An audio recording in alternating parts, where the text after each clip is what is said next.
Comment fonctionne l'économie en 4 minutes par Ian McLean. Vous vous demandez peut-être comment c'est possible que la bourse augmente continuellement depuis des décennies et plus encore. Pour bien comprendre cette réalité, on doit comprendre ce qu'on veut dire lorsqu'on parle du marché boursier.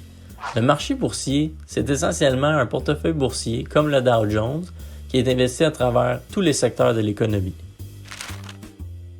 Donc, une fois que l'on comprend que le marché boursier reflète l'économie, on peut comprendre que si la valeur de l'économie augmente, les marchés boursiers devraient augmenter aussi. Si seulement on pouvait comprendre ce qui mène la croissance de la valeur de l'économie, on pourrait comprendre ce qui mène la croissance des marchés boursiers. Eh bien, voici la réponse. Premièrement, on a la croissance de la population. Le plus que la population augmente, le plus qu'il y a des gens pour acheter des produits. Deuxièmement, il y a l'inflation. L'augmentation des prix augmente le montant total de l'économie.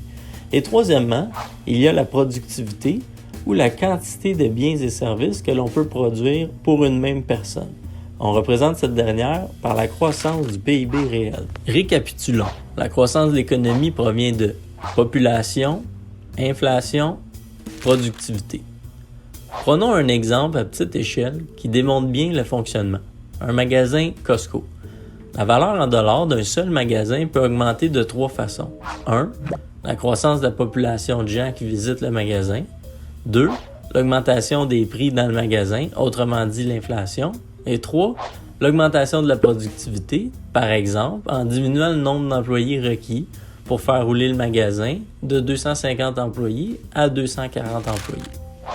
Revenons à plus grande échelle. Si on regarde les chiffres historiques, on a par année croissance de la population 1%, inflation 2-3%, productivité par capita 3-4% par année. Dans l'économie actuelle, 1%, plus 2%, plus 2%, plus un dividende de 2%, on obtient un rendement total de 7%, ce qui donne un doublement de la bourse à tous les 10 ans. Si l'on revenait à la croissance historique de 7%, avec les dividendes, on doublerait à tous les 7 ans. Maintenant que nous avons observé l'histoire, le futur, lui, on ne le connaît pas. Toutefois, nous savons que les choses changent moins vite que prévu sur des périodes de 5 ou 10 ans. La population et l'inflation devraient donc continuer de croître. Pour ce qui est de la productivité, il faut comprendre fondamentalement la nature humaine. Depuis des milliers d'années, c'est toujours la même chose. L'être humain veut trouver des façons d'être plus efficace et plus productif. C'est notre ADN. Que ce soit en développant des outils de base, la roue, le système d'égout, la science ou la liberté, on est toujours en train d'augmenter notre productivité. De plus, le système actuel qui a commencé il y a plus ou moins 250 ans est extrêmement utile pour la race humaine.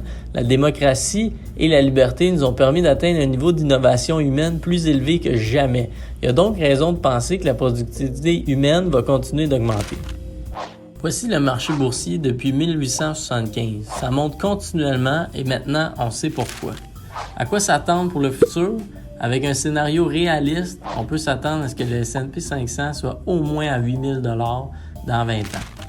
Merci de votre écoute. Chez McLean Capital, on investit strictement dans des entreprises de très haute qualité, on est discipliné et surtout, on est patient.